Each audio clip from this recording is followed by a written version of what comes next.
महिषासुर की माता महिषी ऋषि के श्राप से पहले एक बहुत ही सुंदर गंधर्व कन्या थी। सुंदरता में वो अप्सराओं को भी मात देती थी। एक बार वो गंधर्व कन्या अपने कुछ सहेलियों के साथ एक तालाब में एक दूसरे पर पानी उछालते हुए अटखेलियां कर रही थी। तभी उस गंधर्व कन्या की नजर एक ऋषि पर पड़ी, जो वहीं तालाब के किनारे ध्यान मुद्रा में बैठकर तपस्या कर रहे थे। गंधर्व कन्या के मन में कुछ शरारत सूझी।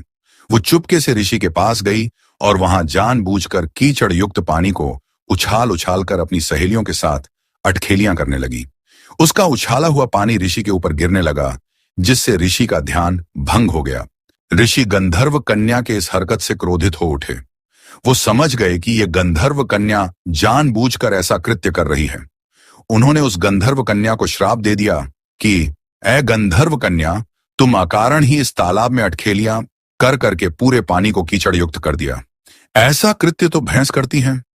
तुम्हारे इस कृत्य से मेरा पूरा शरीर कीचड़ युक्त हो गया, जिससे मेरा तपस्या भंग हो गया है। जा, आज से तू भैंस हो जा। तुझे भैंस के जैसा काया प्राप्त हो।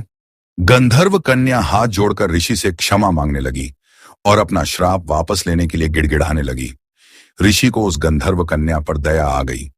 उन्होंने कहा कि मेरा श्राप तो झूठा नहीं हो सकता, पर इतना अवश्य हो सकता है कि तुम दिन के वक्त तो पूर्ण रूप से भैंस के काया में रहोगी, पर रात के वक्त अर्ध महिषी हो जाओगी। और जिस दिन तुम किसी बच्चे को जन्म दोगी, उस दिन तुम इस श्राप से पूर्ण रूप से मुक्त हो जाओगी। यह कहकर ऋषि वहां से चले गए। उसी दिन से उस गंधर्व कन्या का नाम महिषी पड़ गया। वो गंधर्व कन्या तुरंत महिषी यानी कि भैंस बन गई। दिन के वक्त वो भैंस बनी रहती थी और रात होते ही अर्ध महिषी यानी कि आधा नारी और आधा भैंस बन जाती थी। एक बार असुरों का राजा रंभ रात के समय जंगल में घूम रहा था। तभी उसने महिषी को देखा। महिषी अर्धनारी और अर्ध भैंस रूप में थी। महिषी को देखकर रंभ आश्चर्यचकित रह गया। उसने महिषी से पूछा कि तुम कौन हो और तुम्हारा आधा शरीर इतनी सुंदर नारी का और आधा शरीर भैंस का क्यों है? महिषी ने पूरी कहानी रंभ को सुना दिया। रंभ को उससे प्रेम हो गया और उसने उससे विवाह कर लिया। उन दोनों के मिलन से महिषी गर्भवती हो गई। कुछ दिनों के बाद रंभ ने देवताओं पर आक्रमण कर दिया। उस युद्ध में रंभ मारा गया। महिषी को जब पता चला तो वो रंभ के शव पर विलाप करने लगी। उसी विलाप के वक्त ही महिषी ने एक बच्चे को जन्म दिया, जिसका आधा शरीर भैंस का था और आधा शरीर राक्षस का था।